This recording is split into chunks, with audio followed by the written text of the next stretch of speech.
Hey everyone, welcome back to my channel. Today I'm joined by a super special guest, Abdul-Rahman, the co-founder of the Pillars App and who led the design of the app. And he's also a med student graduating this year as well.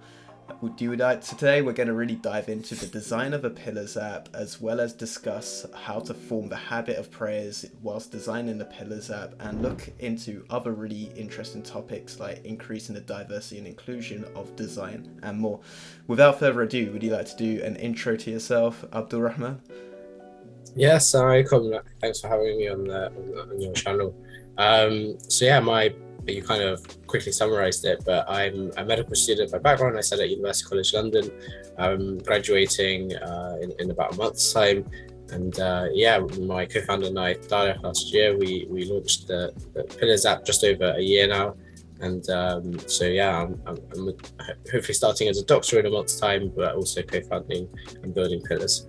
Yeah, it's just amazing that you're doing the whole Pillars app as a side thing whilst balancing the medicine, which is kind of crazy, and full kudos to yourself because it's such an amazing app, and I'm sure people that are watching this can really resonate with how well designed the app is. But for the people that aren't familiar with Pillars, are you able to sum up what the app is in like less than 5 words? All right, so prayer app is my first two. And then I'd go for the 3 USP, so privacy, so no ads, but ads and design, I'd say. Okay, I feel like those are really nice elements. Like, I think if there was something to pick in that, privacy and design is just amazing, and I feel like go check it out. The link's in the description below to download the app if you haven't already. But let's dive into the app and especially talk about the design and privacy. So I say what makes the Pillars app different to other apps? I suppose you just touched on those 2 points of design and privacy. Yeah, so we've always said the reason why we decided to build the Pillars app was because there were privacy concerns with existing options. So that was kind of the trigger. And the main thing that we wanted to do with Pillars was essentially provide people with a privacy focused alternative. So the way we do that at the moment, at least, is all the data, all the prayer calculations happen locally on the phone.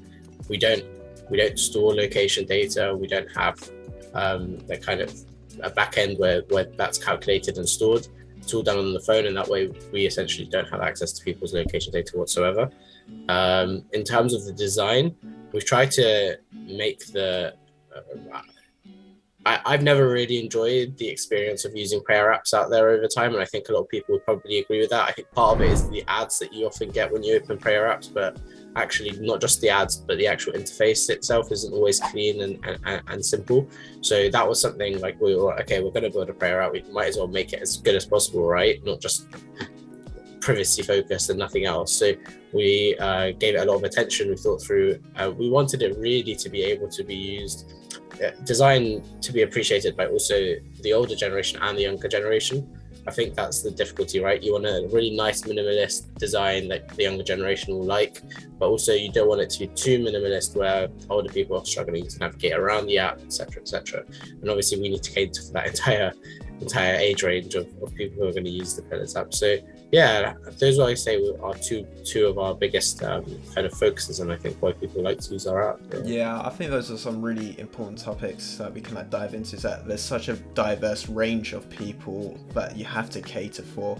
And you also touched on other apps. There's so many praying apps on the actual app store, but then the actual experience with there's so many obstructive ads on there, as well as maybe the design language isn't as fun and it's maybe considered more serious in the way they design their apps, and it's more, I suppose, technical compared to looking at a user experiences first. And I feel like that's something that you maybe actually do a lot better compared to a lot of the other apps. But then I guess, are you able to touch further on what made you choose more of a fun design language with what I mean by this is you're using like a lot of soft pastel colors here.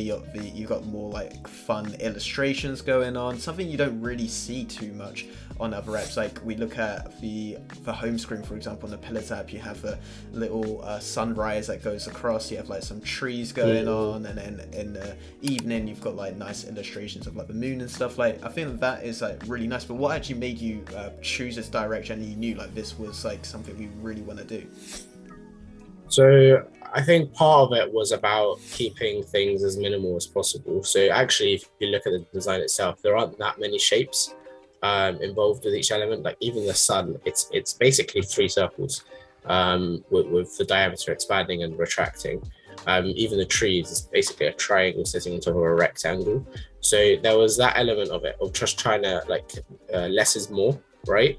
And then there was the aspect of like really trying to connect people with so not a lot of apps have like a sunrise and sun display and then a night display, right? But what we really wanted to do is connect people with what prayer times actually mean. So each prayer time is obviously linked to a very specific kind of event, right? Depending on the sun's position. And so we wanted to incorporate that into the design. So we wanted to show people, okay, that this is part of the day, and kind of give people more, connect them with what the actual meaning is.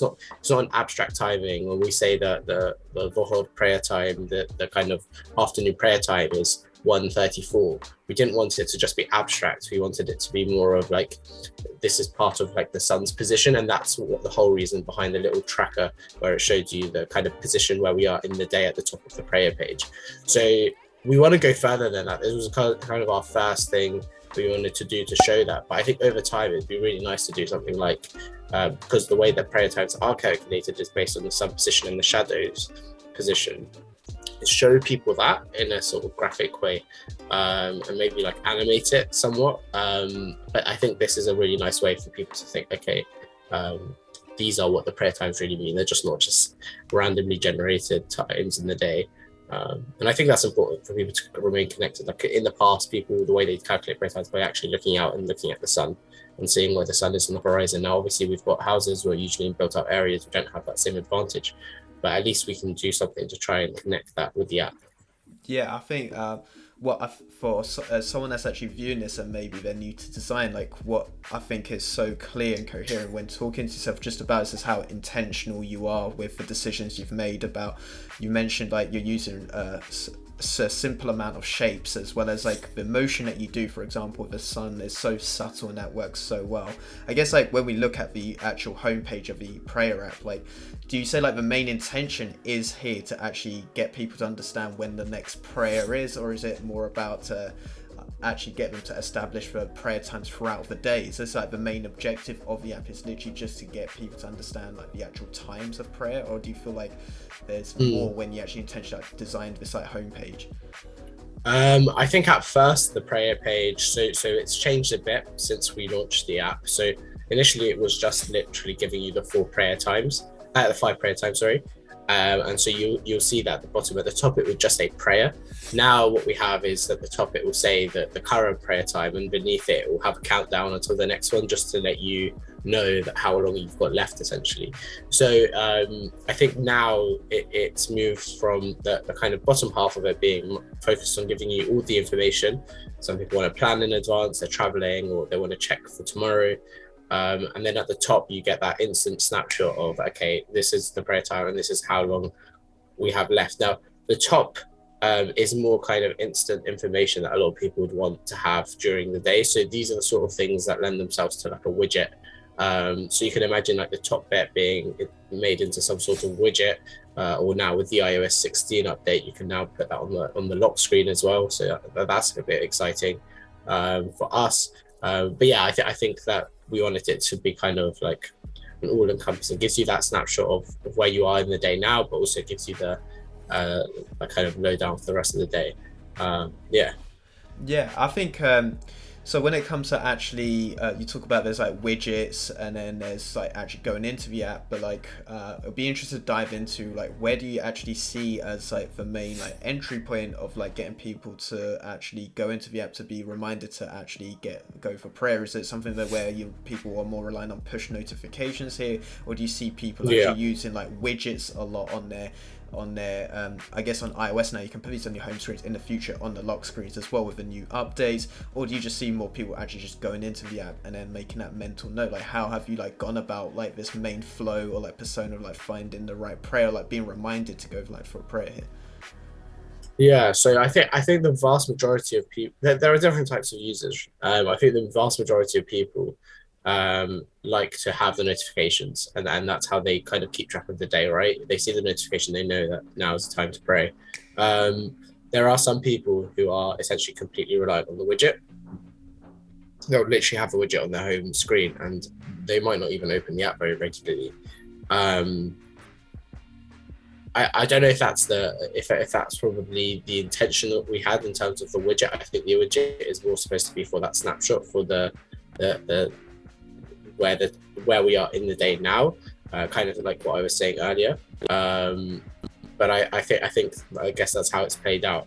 In terms of so I think the notification is probably the number one way that I think people get it. There are some people who throughout the day they'll like I said they'll be traveling somewhere, they'll want to check, so they'll open the app and check it at that point. But yeah, and the other kind of reason why the entry point in terms of the app is people who are tracking their prayers. So obviously we've got that section in the app now, so some people might be going into the app to tick their prayers off, and that might be also another way that they get onto the app. So there's various ways, and it really depends on the users. Like we know people who are really reliant on just the notifications. We know people who like to have the widget and they actually rarely open the app, and then we have people who like to open the app, and I think it also depends on demographic. So widgets are probably not as used by an older demographic than the younger demographic. Younger people, I think, would be more keen on using a widget. I think yeah. I guess on that point, like what you said earlier, is that you didn't really expect people just to use a widget as a standalone thing and go into the app. But I think what's good for like viewers is to understand when you're designing a product, like there's sometimes unexpected like behaviors, or like you can't always anticipate everything when you go and launch something. And this has actually maybe opened up further opportunities now. For example, now with this like update coming on for like iOS this September, like maybe you can see like actually quite a lot of the younger users are liking this, so this is maybe giving an opportunity. Actually maybe in the home screen this will be a good investment because we know our users like this. But I think it's just a good opportunity to like make people more aware of like when you actually design something, you can't like predict every single outcome of like this is like your intention, but sometimes things are gonna be like different when it actually comes into like production and people release stuff. Is there any other examples you've like thought of when it comes to the Pillars app? In terms of people using it differently to what we expected. I have a think, but like just on that, like we even get people who've just used the widget. The widget has 5 prayer times, but it doesn't have sunrise. So that's one like piece of information people don't know that people need when they're figuring out when to pray. And so some people do ask us to integrate that into the widget, because the widget's almost all encompassing, but it doesn't have that information, and that's why they still need to open the app. So some people just don't even want to have to open the app. They just want that information. They're not even willing to use the information on the widget and open the app. They just want it to be in one place. So that was quite interesting. But then also you've got to kind of keep in mind how much space you really have when it comes to a widget, and how much information you can really put onto it, something like that, without it becoming quite crowded. So yeah, there are things I would definitely change. In terms of other behaviors, no, nothing in particular. I'm trying to think if there was with the tracker. Yeah. I guess on the tracker, I guess like one thing we'll dive into is a whole emphasis of actually increasing the habit of prayer, and like the tracker I feel like could be a potential way of doing this. But then I feel like when it comes to building habits, there's a really good book by a guy called BJ Fogg, who, if you don't know, he like does all these behavior models, Snapchats. The CEO of Snapchat was one of his students. One of the founders of Instagram was one of his students, and they've all used these models of like building habits, like the fog behavior model. And one really key thing, like the TLDR, is that emotions basically create habits, like the correlation between what you feel after a behavior and repeating it again. Because it's like a young kid, for example, when they're first walking and they take their first steps, as immense praise by all their family and friends around them, and you keep on encouraging them to do stuff like this, as well as like you have to start really small, like take the first few steps. Like when it comes to prayer, like you can't expect someone to like start praying 5 times a day tomorrow, you know what I mean? And it's about like really starting small. And I guess like when you built this strategy, how do you go about like making sure people actually go and start building up this habit, and like still rewarding them if they're maybe just doing like 1 prayer a day, or even like maybe they're starting like once a week, like that's still better than 0, you know what I mean? Like, or it's about really starting small, as well as like offering that reward to them to make them feel good instantly after this. Like I feel like that's going to be really key to like building that habit. Yeah, I think that I've definitely seen some interesting observations in this space, and in terms of what we really wanted to start doing. So the tracker, the way it is now, is kind of like the first iteration, but we're hoping to build upon it things that can help people with this habit building. We mentioned like one sort of technique with emotions, and there's a lot actually in this space. We've got a lot that is part of kind of like modern, like you mentioned, but we've also got like Atomic Habits, these kind of books that talk about habit building, but you've also got like traditional techniques that we have from our tradition, the Islamic tradition, where a lot of the techniques have helped people build these habits in time. So kind of bringing them all together and seeing how we can kind of implement them into an app and see how we can help people. So obviously prompting people with notifications for a lot of people has been quite a significant kind of prompts and quite a significant way of helping them pray. Just simply having an app, a prayer app on your phone that tells you about the prayer times in the day can be quite significant. Some people have said that just by, even before we introduced the tracker, just having a kind of nice experience with using, like just giving a user a nice experience does have in itself, makes the whole process. And I think actually in Atomic Habits, it's spoken about how if you want to make it as nice of an experience as possible for an individual, and if you do that, then it actually can help them build the habit. And I think we've tried to do that with the app being a nice experience. There's no ads when you open it up. You're not distracted. There's no it's clean design. It's very simple to use. And so if you incorporate that into their process, that can be something that is helpful. We've also, so something that was quite interesting is when you tick off the prayer times, is obviously, so you technically should be praying times within certain windows, right? So we had the ticking off, but we also wanted to make sure that people who, for example, were struggling with their prayers, they pray but they don't pray on time, had a way of logging that in. So if you, like, for example, double click on a prayer time, then it rather than a tick, it just comes up with like a circle. So it's showing that it's filled, but it's not quite there.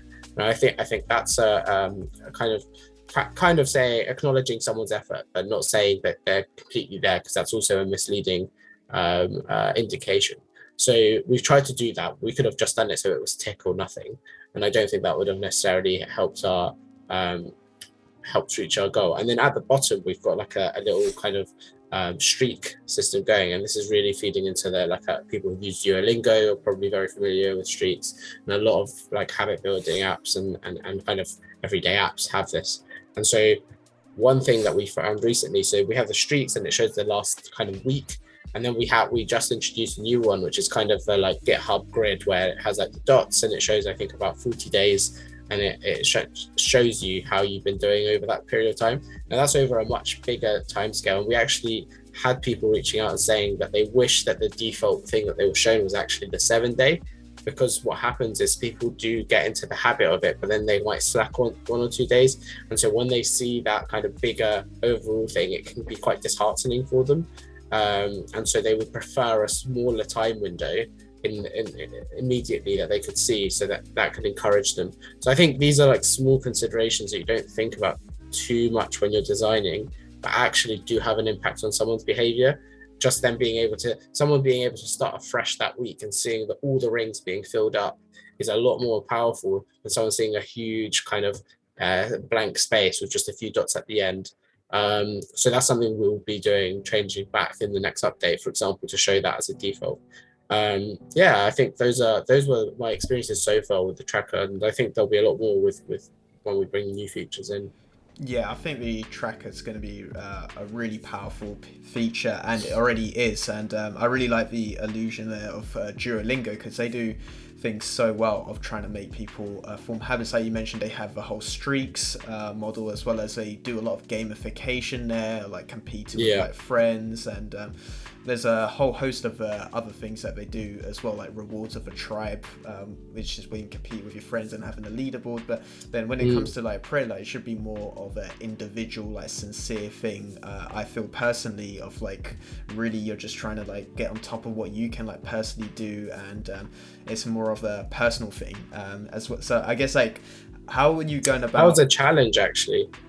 So we had to so the stuff that you were saying about like group leadership, it's quite difficult to do that when it comes to prayer, because obviously we believe that you do not want to share this sort of information. It is quite a personal thing, and you don't want to show, especially if someone's been missing prayers, do not want to share that with other people, because you would generally want to hide someone's kind of sins. So we had to be careful, because these are really good habit techniques that we couldn't quite use in that form.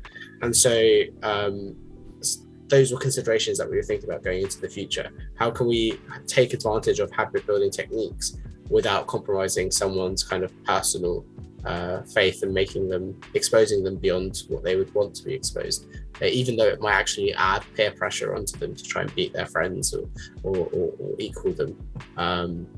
So these are just some of the considerations we went through when we're thinking about the tracker in the future of it. Yeah, I think that's like really important, of like you don't want to be exposing people as well as like making them feel bad, because like we started this conversation with is that we want people to like feel good, like even if they're only just started, maybe like they're like brand new to like praying, and we want them to like get that instant gratification, even if they've like done like one prayer today. Like that's better than yesterday if you've done 0, you know what I mean? Like you really want to actually be rewarding this behavior, and it's too easy for people to think, oh, I just done 1 but I missed out on 4, you know what I mean? And like have you ever like thought about this, of like still just trying to like get people to feel rewarded for completing just 1 or 2 like prayers, like for someone that's brand new, if that makes sense? I think it's difficult. I think it would be better if we knew, for example, where that person is. As it stands, the person who comes and uses the app, we don't know who that person necessarily is. Are they someone who generally prays 5 times a day, doesn't really miss their prayer, maybe the odd time when they're traveling? Or are they someone who's literally very new to the faith, or been struggling with their faith for a long time and trying to get back into it? Because what you don't want to do is mislead them or give them any sort of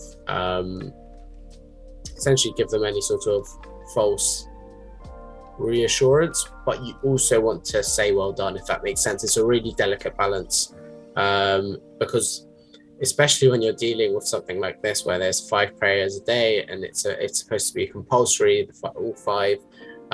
You don't want to, and we had to think about this really carefully actually, especially when we were doing this kind of ticks and the dots for the tracking the prayers. We didn't want to necessarily say to people, oh, you're done, like you're fine if you prayed 5 times a day, but none of them were on time, for example. But then at the same time, we didn't want to completely leave those people. So I think like the ring, for example, is a way that we can try and encourage people in terms of being rewarded for that day. So when you spend a day and it's the first time that you've ever prayed 5 times a day on time, for example, which for a lot of people is a really big deal, having that ring fill up, and actually maybe something I want to bring in, I think been speaking to Tarek about, is like an animation or something that can kind of give someone the sense of feeling rewarded, would be quite nice. But yeah, it's just that difficulty with something like this, where you can't just say to someone, oh, like Duolingo, like change the target to like 3 prayers a day, and then once they meet 3 prayers a day, you can like kind of tick that day off. It's a bit more delicate than that. So that's a bit of a unique balance that we have with just purely because of the space we're in. Yeah, it's definitely a really like delicate balance on there, and like I think like for someone that's actually listening or viewing this, you can really understand like how much of a design like consideration or problem, a lot of thought has to go into this, because it might just seem something as simple as just like being a habit tracker. You have some rings, you can tick them off, but it's like way more complicated than this. But then, so I recently watched another podcast where you was featured on a YouTube channel, The Muslim Vibe, a few months ago, and you mentioned you had like 80,000 users. And I believe you've grown a lot and you're looking to scale the app. And we mentioned that design and privacy is one of the key values of the Pillars app. So how are you really looking to scale the app up whilst monetizing the app at the same time? Is there something you're even looking to do in terms of monetization as well? Yeah, so there's a few things. So in terms of the privacy, we are the main problems arise when we're starting to consider new features that will require people's information to function. As it stands at the moment, we don't need to collect anything, and everything, the way that we've designed the app is that everything is done on the phone itself. But in the future, we will, for the functioning of certain features, require data. Now, there's a lot of questions that come up, like what information do you need? Is it necessary? Is it going to be quite sensitive information? Trying to limit the amount of information that's needed just for the pure functioning of that feature, so nothing more than you really need, and also making sure that that information, if needed, is anonymous. And that will hopefully make it as privacy focused as possible. Even then, I think it's still really, a lot of people who downloaded our app did so because of the complete privacy and transparency that we have. So I think we'd still want to be able to give those people the option of opting in or out. So giving users a very clear choice at the start of the app and saying to them, do you want to use these features? There will be some data collected, but we put in a lot of measures to try and protect your privacy. Or would you prefer not using these extra features that require these information? That's fine. You can only use the app in a limited way, but you can still get the basic stuff like prayer times and Qibla, for example, the compass and tracker even. So it's just about giving people the choice and making it really clear for them, actually. And so we were thinking about, for example, like a data privacy center on the app and the settings, so people can really easily toggle on or off, like see, okay, this piece of information is collected, it's because of this functioning. Do I want that feature? No. Why don't I just turn that off?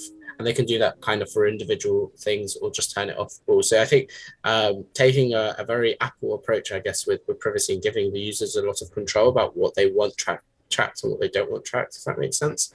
I think that's a consideration. Monetization, to be honest with you, there's been lots of different kind of paths that we could go down, and I think eventually we'd like to visit them all, but kind of thinking things one by one. So a subscription is definitely something we'd want to do. Now that subscription doesn't mean that we're going to suddenly put ads, and if you want to remove the ads, you're going to have to pay. I think the app as it stands everything kind of that you see with the app today will remain free regardless of the subscription. But it's about thinking about what features can we add on top of what already exists to make people's lives as easy as possible and help them in terms of their prayer, and then obviously charging a subscription for that. That subscription will hopefully help with the iteration of the app, the growth of the app. And I think the last thing that you touched upon is about monetizing, and this is a kind of question that it kind of comes up a lot about: do you grow, do you monetize? Because it's kind of seen as one or the other. So do you choose to just get lots of VC investments and pump that into like marketing efforts and things like that, and just build out more features for free? So you're not really thinking about monetizing the app at all. You're just thinking about growth, and getting to 1 million, 2 million, 3 million. That's one path we could go down, and the other path is kind of bootstrapping it, so not taking necessarily big investments, maybe small investments, and kind of thinking about how can you do it more sustainably, so being a net profit, setting up a subscription even if you are at that kind of 200,000 level, and using that money to bring people in slowly and grow the app more slowly. I think now with the market, the way that a lot of people, I know this is slightly off design, but I think with the market, a lot of big companies that exist out there. I won't name names, but like companies have often subsidized using investor money a lot of things that we take for granted, like getting a car around, like car sharing apps, and getting food delivered to our door and things like that. We used to get these for absurdly cheap prices, and often the prices were that cheap because they were subsidized by investor money. And I think now we're going to quite quickly see that actually these prices are going to shoot up and they won't be affordable. And so I think that's really important to consider in this space, because I don't think investors are going to be investing in companies that aren't considering profitability sooner rather than later. And so that's something that we want to do. And actually, we often get people who ask us, like, how are we going to monetize a prayer app? Because people often say that data privacy, selling data and ads is kind of the main two ways that prayer apps make money.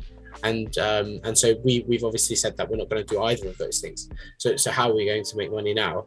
And so I think that that's just a kind of challenge to show people that actually to make really great things, you don't necessarily just need to stick to those two things. You can provide users with more value, you can do more things. And so I'm quite keen and also quite determined, and I do personally believe that the things that we do have in mind are going to be things that people really, really want, and often things that people have been asking for anyway. So it's just a matter of kind of sharing that with the community and seeing how they respond. Yeah, I think there's like so much to dive into here, and I feel like, look, there's about being like, there's difference between like being like privacy conscious as well as being transparent around this stuff. And like, I don't know why people have like, there's this like mindset now when it comes to ads that, oh, you're definitely like not privacy centric, but then like, I feel like people need to realize that you can display ads while still actually being privacy centric, but they're just not being personalized for you. And I guess like, but then in terms of a core user experience inside an app is having like ads that overlays on top. Like we mentioned earlier in this talk, like about other actual prayer apps, the way that they're making money. Like I guess they're trying to have personalized ads maybe, as well as they've lost this like trust with people because of different leaks in the press about various things that have gone on. But then there's other ways of doing this, like for example subscription models, maybe supporter clubs or something like this, where you can still like monetize this. But like, it is possible to grow and still as well as like monetize at the same time. I feel especially like in this market like today, where people are like, I feel like Apple are very much pushing on this like privacy like kind of agenda onto like people, and that have like people really like thought about it for themselves, about like, what would you rather have? Would you rather have a full experience of the app with like adverts on, or would you be willing to pay and some features you might not have access to them, or like nice to haves? And I feel like there's always has to be a compromise either between the two. I don't know your thoughts on like this. Take it. No. I think you actually make a really good point about. I think people have been taking for granted that things are usually not free. So they've got to essentially make a decision: are they willing to pay a subscription, £3-5 a month, and not have ads, or are they willing or would they rather just be served those ads and have it for free? And I think what I'm saying this as obviously Pillars doesn't have ads, but I think, unfortunately, a lot of people do take it for granted, and they do choose to. They do get frustrated when apps do have ads, but they also don't realize that the reason that they're getting it for free is because of that. And also the other part of it is that you're right about the experience. If it's not personalized, ads can get really annoying, and so with personalization, it can actually do a lot to improve their experience. If you're constantly getting served ads that are not relevant to you, that's really frustrating. But if you are getting very personalized ads, that might still be frustrating to a certain degree, but will actually be a lot better experience than initially. So there are nuances to this, and I don't think people often think about them too much. But I completely agree with you. I think I want to go down the route of, okay, like if you really think that privacy is key, and I've seen this actually in a few brands now where so there's, for example, there's a few analytic brands. So there's obviously Google Analytics, for example, for websites and apps. But there's also other analytic brands out there that are starting to get quite a lot of traction, where they're saying, you know what, like our basic product's not free, you're paying for it, but it's because we're guaranteeing privacy. in terms of like the data is yours, it's not getting sent anywhere else. So it's this shift of, rather than just providing free information and then essentially using your data to inform other business products that Google might have, for example, rather you own your data but you're paying for it up front. And I think that's a shift that people will make. Like even Apple, when you look at the claim they make about their Siri and their like AI, it's all one of the things they say is that it all happens locally. It happens on the phone itself, and it doesn't. And that's kind of like in a way similar to how we say like the prayer times are all calculated on the phone. It's not sent to a server and worked out there and then sent back, so we don't get that locations data. And so I also think this feeds into emotion, right? Emotion's like one of those big things that change people's behaviors, and we were talking about it in the habit sense earlier, right? If you really like feed into this, like your privacy and your like kind of your privacy and make an emotional attachment with that process, and I think Apple's doing this at the moment, then you do have you're going to get an advantage, and people will start demanding these things after a while, and I think we're slowly getting there. I don't think we're quite there. I don't think that's the number one reason why people download the Pillars app, for example. If you were to ask me my opinion, I think the main reason is because it doesn't have ads, and because of the design. I don't think the privacy part of it is actually for the majority. It is for a minority, but not for the majority. But I think over time you'll see those like that weighting kind of change more and more. Yeah, definitely. Okay, I guess like to touch on like one last like topic. I guess like there's like a few more. Is that so on the last bit about this, is there any like new features you're looking to launch in the Pillars app that you're looking to be like, this is going to be a core experience for free users, or are you looking to actually be like, all right, these are like potentially nice to have features where maybe this could be like a paid tier, like top of mind, for example, when it comes to building the habit of prayer. Like one key thing is making the environment as easy as possible for you to pray. So if you're out and about, like making it easy to find a local mosque to like pray, which can be a lot harder in I'd say like Western like countries, I suppose, and cities compared to, say, for example, I was in Turkey, for example, and there's like mosques everywhere, right? And the azans going off. It's very easy, right? So like I guess like that's another thing of forming habit of prayer, like making it really easy. Like have you looked at things like that, like finding like a local mosque, or are there other things that your users are like requesting on social media that might be immediate quick wins, or are you looking to just improve the existing feature set instead of adding more, you know? Yeah, I think we're definitely, and I wrote a Twitter thread about this quite recently, about I think I'm more inclined to improve the existing setup as opposed to just adding more features. So there's loads of routes we could go down. We could add like a list of mosques and like set like a map for easy navigation. We could add the Quran into the app. We could add du'as and like other things into the apps. There's loads of stuff that we could do actually. But I think what we want to do is rather focus on the existing feature set, and I think there are some quick wins. But the way that I see it isn't so much that they're quick wins, but rather that and I've spoken to Tarek about this a lot, but I think the way that we view Pillars is that we want it to be that really solid app that can be relied upon. And I think that there are, and actually I think this is a really interesting observation, and going back to our conversation about design, I think our app, if you were to compare it to other prayer apps on the App Store and the Play Store now, doesn't necessarily have more features than the majority of them. Actually, I'd say we're probably one of the lighter, in terms of features, lighter apps out there. And I think that actually what people want isn't necessarily just loads of features. If the user experience and the UI is poor, people are not going to use those apps, and they would prefer using one which is much lighter, as long as it meets those basic needs, right? And so that's what we're focusing on, is that actually let's make sure that we're meeting those basic needs. So I'll give you examples of stuff like that. In certain countries, let's say Germany, they have slightly different calculation methods on how they work the prayer time out. So implementing those calculation methods into the Pillars app so that people in Germany can use it, because until now, it kind of ticks all the boxes in terms of ads and stuff. But if it doesn't work the prayer times out, then they still need to use other apps. So it's meeting those really like low like very like easy wins, like stuff like that is the priority at the moment.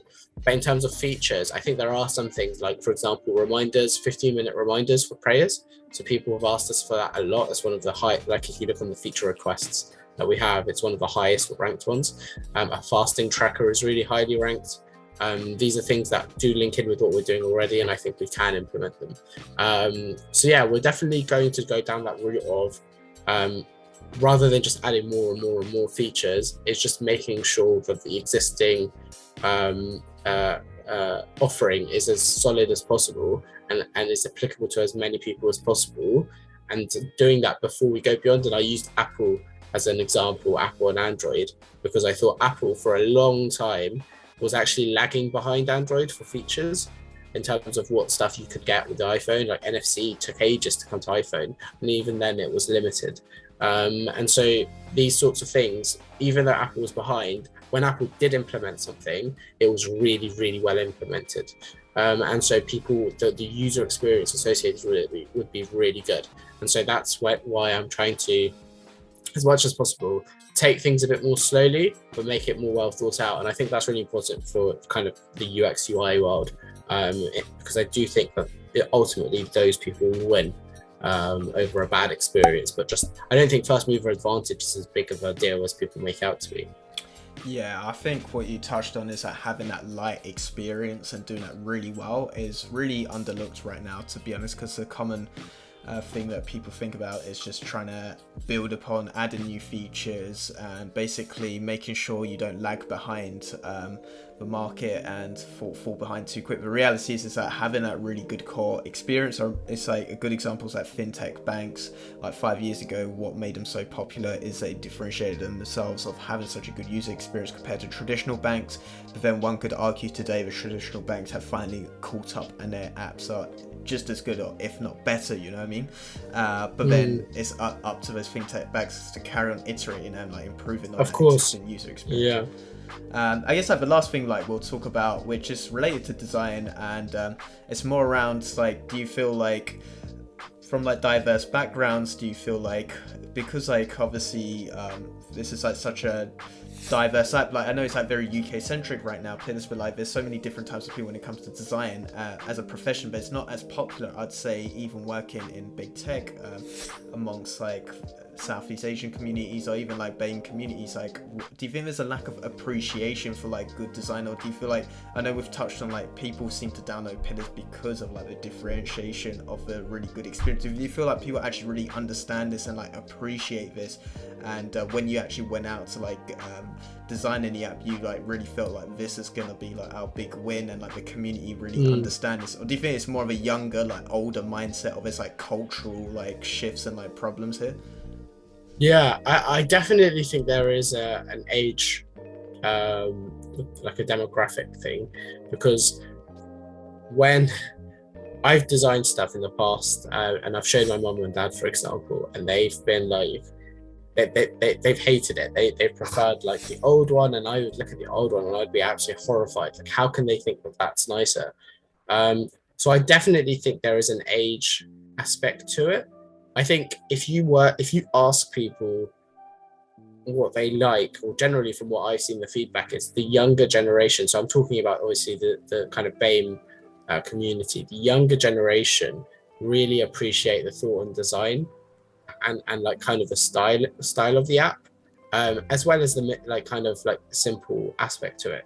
When you look at the older generation, I think they're less impressed. They're impressed by Pillars, but they're less impressed by the design of it, in the sense like that they're not too fussed about the animated background and the kind of nice skyline, etc. kind of thing. But they do like the simplicity of it.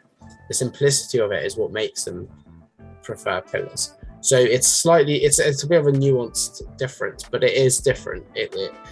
For them, you could literally have a very block non-sleek app, but it's really simple and clear, and for them that's really good design. But for our generation, the younger generation, I would say people would be horrified by something like that. But even though it's simple, so there is a difference, and I think that's what I found with the generation is, and I think it's really difficult because usually you shouldn't try and cater for everyone. you're supposed to cater for one type of audience. They say that a lot in the startup world, like you shouldn't try and impress everyone. But I think that with this, it was really difficult to do that. But if there was one population that I am trying to cater for, it's definitely the more younger Western Muslim, because those are the people that I identify with. Those are the struggles that Tariq and I also feel like we identify with and we want to help. But yeah, I still don't think that that doesn't mean you can't consider and take into consideration things that would help others benefit from it. But yeah, like another classic example is that the younger population aren't so fussed about asking for loads of features, but the older population, they want the du'as, they want the Quran, they want every single thing that they had on their old app on that one app. So they're much more focused. The young generation, I think, would prefer simple apps that are differentiated from each other, like a Quran app, a prayer app. But the older generation kind of like this all-in-one thing, which has everything in it. So they're more in the feature heavy side of things. So there's slight differences that I've noticed. But yeah, in terms of their appreciation for design, I think the younger generation definitely do. I think the older might not so much. Thank you so much for making it to the end of this video. I hope you learned something new about design systems and has helped develop your knowledge on this super important topic. Be sure to comment down below if you enjoyed this new format, and comment down below if you want to see any other guests or topics you want us to dive into. Be sure to give this video a thumbs up and subscribe for future design related videos, and I'll catch you in the next video. Peace out.